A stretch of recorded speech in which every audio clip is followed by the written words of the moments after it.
the eighth and final section of the pulmonary drugs. This is a continuation of drugs used for smoking cessation.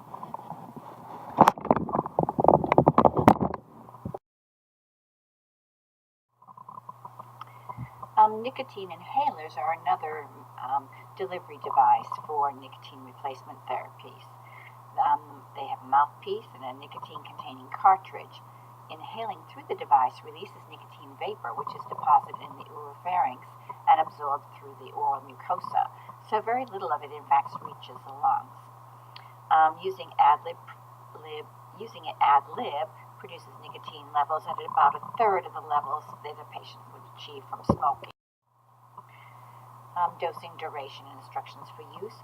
Patients are advised to use 6 to 16 cartridges a day for 6 to 12 weeks, and then they're advised to gradually reduce the dose over 6 to 12 weeks. Side effects are limited to local irritation of the mouth or throat. Because inhaled nicotine may cause bronchospasm, it may be less appropriate for smokers with a history of severe airway reactivity. Varenicline reduces the symptoms of nicotine withdrawal by blocking nicotine from binding to the alpha-4 beta-2 nicotinic receptor. This receptor mediates the reward stimulus. So what the drug does is it blocks the receptor with very high affinity, but it is only partially active at the receptor. So it reduces craving and it removes the reward of smoking.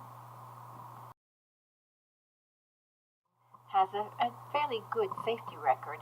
Patients do complain of nausea and vomiting, insomnia, and some abnormal dreams.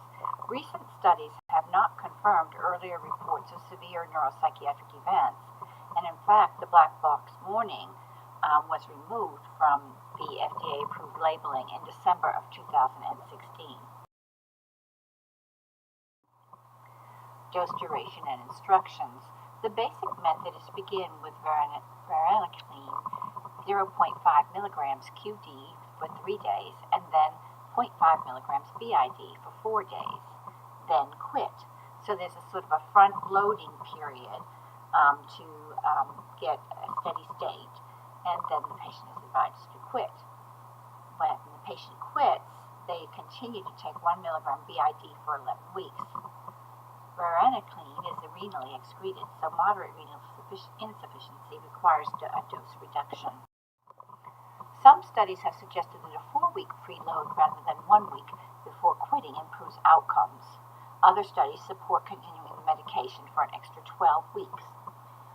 The medication should be taken with food or the dose lowered if the patient experiences nausea and vomiting. Vivid dreams can be dealt with by taking the evening dose earlier in the day, or in some cases it winds up having to be omitted in the evening hours. Raising the dose does not improve outcomes with this medication. Bupropion acts by enhancing central nervous system noradrenergic and dopaminergic release. It also lowers the seizure threshold, so it's contraindicated in patients with seizures or eating disorders.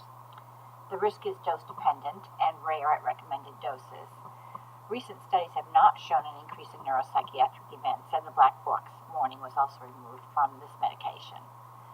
It should be noted, though, that patients who are bipolar have not really been studied, and there is a history of this medication causing mania in a bipolar patient. The medication is considered safe for stable coronary vascular disease when given acutely in the hospital for patients with MI. It was noted to be safe but not effective, and part of that was thought to be the fact that patients don't stay in the hospital long enough to reach a steady state before they go home, and they're exposed to all the same behavioral cues that caused them to smoke before they came into the hospital. So it's not clear that it has anything to do with the recency of the MI, fact that it wasn't effective under those circumstances. Side effects include insomnia, agitation, dry mouth, and headache. Start sustained-release bupropion 1 week before a smoker's target quit date, because it takes about 5 to 7 days to reach a steady-state blood levels. The recommended dose is 150 milligrams a day for 3 days, and then 150 milligrams twice a day thereafter, and it's thought that to get the best effect, the patient needs to continue the duration of therapy for at least 12 weeks. The 150 milligram per day dose may be as effective as a 300 milligram day dose. So, and since this is associated with fewer side effects, that is definitely worth a try.